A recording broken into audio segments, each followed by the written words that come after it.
The perfectionist. You haven't started because it isn't the right time yet. The conditions aren't perfect. The mood isn't there. You need a cleaner desk, a better plan, a stronger version of yourself before you can begin something this important.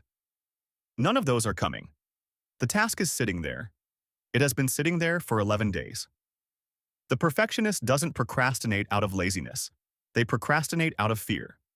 Specifically, the fear that if they try and the result isn't perfect, that means something terrible about who they are. Not starting is safer. You can't fail at something you never attempted. The unfinished thing stays perfect in your imagination forever. But here's what that logic is actually doing. Every day you don't start, the stakes get higher. Now it has to be perfect and finished quickly. The pressure compounds, the bar rises, the starting becomes more impossible with every hour you wait.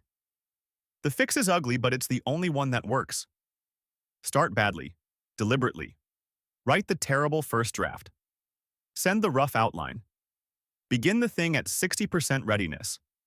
A bad version that exists beats a perfect version that never gets made. Every time, the perfectionism doesn't go away. You just stop letting it make decisions for you. The Worrier. You want to do it. You intend to do it. But every time you sit down to begin, your brain presents you with a list of everything that could go wrong. And the list is long, detailed, and extremely convincing. What if you do it wrong? What if it's not good enough? What if you succeed and then can't maintain it? What if people see it, judge it, and the verdict is exactly what you've been afraid of all along? So you don't start. You research instead. You plan. You read about other people who started and what happened to them.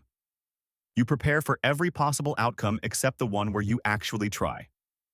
The Worrier's procrastination is anxiety dressed as responsibility. It feels like caution. It feels like due diligence. It is your nervous system choosing the guaranteed safety of inaction over the uncertain discomfort of trying. But here's the catch. The worrying does not reduce the risk. It just delays the moment of reckoning and adds a layer of self-punishment on top. Every day spent preparing is another day the task isn't done, which adds more evidence that you're incapable, which adds more anxiety, which makes starting harder.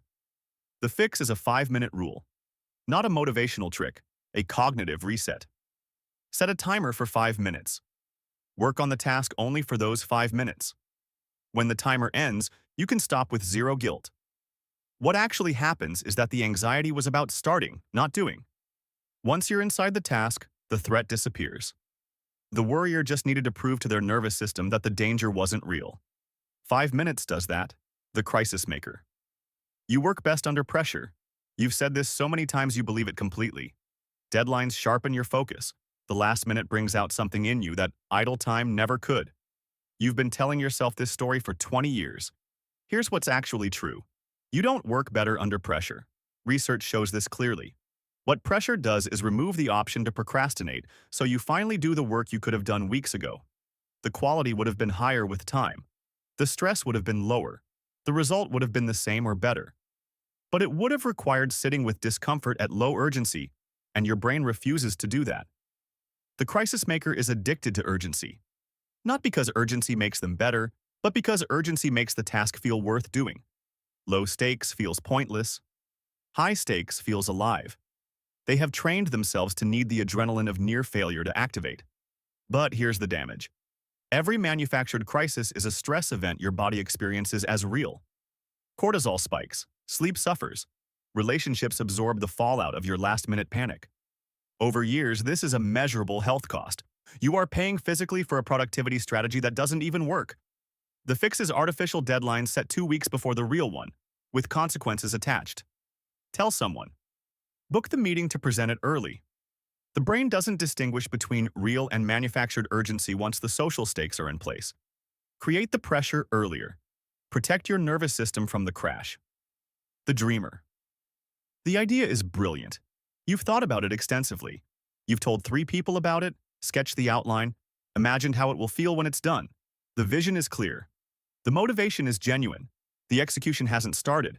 It's been 4 months. The dreamer lives in the planning phase because the planning phase is the best part.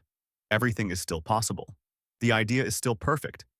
Nobody has criticized it. Nothing has gone wrong yet. The moment you start building, you start confronting the gap between the idea in your head and the thing your hands can actually make. And that gap is painful. Thinking about the thing releases dopamine. Doing the thing is hard, slow, and full of setbacks. The brain has learned that imagination is the reward, not the completion. So it stays there, permanently. But here's what the dreamer is losing. Ideas without execution aren't assets, they're fantasies. The longer you live inside the planning phase, the more your identity becomes person who has great ideas rather than person who builds things. That identity shift is quiet and devastating. The fix is collapsing the first step down to something so small it's almost embarrassing. Not start the business. Open a blank document and write one sentence. Not write the book. Write one paragraph today. The dreamer stalls because the starting action is too large. Make it smaller than your resistance. The Over-Doer. Your to-do list has 43 items on it. You added 6 more this morning. You've committed to 3 projects, 2 favors, and a promise you made in passing that you've already started treating as a deadline. Nothing important is getting done, not because you're lazy, but because you've made everything equally urgent and now nothing can move. The Over-Doer procrastinates through volume. Every new task accepted is another reason the important work can wait. Saying yes to everything feels productive. It looks productive. It generates constant motion, responding, organizing, helping, attending. But the thing that actually matters, the task that would change something real, keeps getting buried under the noise of everything else. The psychology underneath is a fear of not being enough. If they do everything, nobody can accuse them of slacking. If they're always busy, they're always valuable. The busyness is armor. The procrastination hides inside it perfectly. But here's the cost. Overdoers are chronically exhausted and chronically behind on the things that matter most. They're responsive to everyone except themselves. Their most important goals move slowest because they're protected by the least urgency and the most noise. The fix is a daily non-negotiable. One task, identified the night before, that gets done before anything else is touched. Not the easiest task, not the most urgent, the most important. Everything else waits. The overdoer doesn't need more hours, they need a hierarchy. The avoider. There is one specific task, you know exactly what it is. You've been stepping around it for weeks. Every other item on your list gets done promptly. Your inbox is clean, your apartment is organized, you've done everything except that one thing. The avoider isn't a general procrastinator, they're a surgical one. They can be highly productive, highly capable, highly disciplined, except for this one category of task that carries a specific emotional charge. And that charge is usually one of 3 things: a conversation they don't want to have, a decision that will close off other options, or a task that will force them to confront something true about where they are. The avoidance isn't laziness, it's self-protection. The task has become associated with a feeling so uncomfortable that the brain has quietly classified it as a threat. Every time you approach it, a subtle aversion fires. You find something else to do. It feels like a choice. It isn't. But here's what the avoider knows and won't say out loud. The avoided task is almost always the most important one. The conversation they won't have is the one that would change the relationship. The decision they won't make is the one that would change the direction. The avoidance is perfectly calibrated to protect them from the things that would move their life forward most. The fix is naming the feeling, not the task. Don't write, "Send the email." Write, "I'm avoiding this because I'm afraid of the response." Externalizing the emotional charge breaks its grip. Then do the task immediately, within 2 minutes of naming it. Don't plan it. Don't schedule it. The avoider's enemy is distance. Close the gap before the protection system reactivates. The pleasure seeker. The task is right there. You're going to do it. You just need to check one thing first. 15 minutes later, you're deep in a rabbit hole that started with a YouTube recommendation and ended somewhere you can't fully account for. The task is still there. You are not. The pleasure seeker's procrastination is the most neurologically straightforward of all the types. Your brain is choosing immediate dopamine over delayed reward. Every notification, every scroll, every video is a small hit of stimulation that costs nothing and delivers immediately. The task offers a larger reward, but it's uncertain, distant, and requires sustained discomfort to reach. Your brain is not irrational for choosing the bird in hand. It's doing exactly what it was designed to do. The problem is the design is outdated. Your brain's reward system evolved before infinite content existed. It was never built to resist a feed that has been algorithmically optimized to hold your attention indefinitely. You are not weak. You are outgunned. But here's what's being traded away. Every hour spent consuming is an hour not spent building. The pleasure seeker often has the clearest ambitions and the widest gap between their goals and their daily behavior. The gap isn't motivational, it's environmental. The fix is friction, not willpower. Delete the apps from your phone, use a website blocker during work hours. Put your phone in a different room. You are not trying to out-discipline an algorithm. You are trying to make distraction slightly harder than focus. That's the entire battle. Win the environment and the behavior follows. Lose the environment and no amount of motivation will save you. The self-doubter. You could do it. You know how. You have the skills.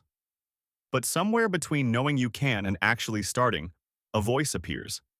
It asks who you think you are. It reminds you of the last time something didn't work.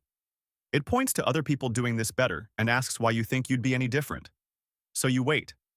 For more experience. More credentials. More proof that you're ready. The proof never quite arrives. The self-doubter is the most common type and the least recognized because the doubt sounds rational. It wears the language of humility. I'm just being realistic. I don't want to overpromise. I'm not ready yet. These statements feel like self-awareness. They are self-sabotage wearing a sensible coat. The psychological root is what researchers call impostor phenomenon, the persistent belief that you are less capable than others perceive you to be, and that any success so far has been luck, timing, or a mistake waiting to be corrected. It affects high achievers disproportionately. The more you've accomplished, the more evidence you have to dismiss, and the harder your brain works to explain it away. But here's the thing the self-doubter has backwards. Confidence doesn't come before action. It comes from action. Every piece of work you complete is a data point that contradicts the story your brain is telling. You don't wait until you feel ready and then start. You start and readiness builds in the doing.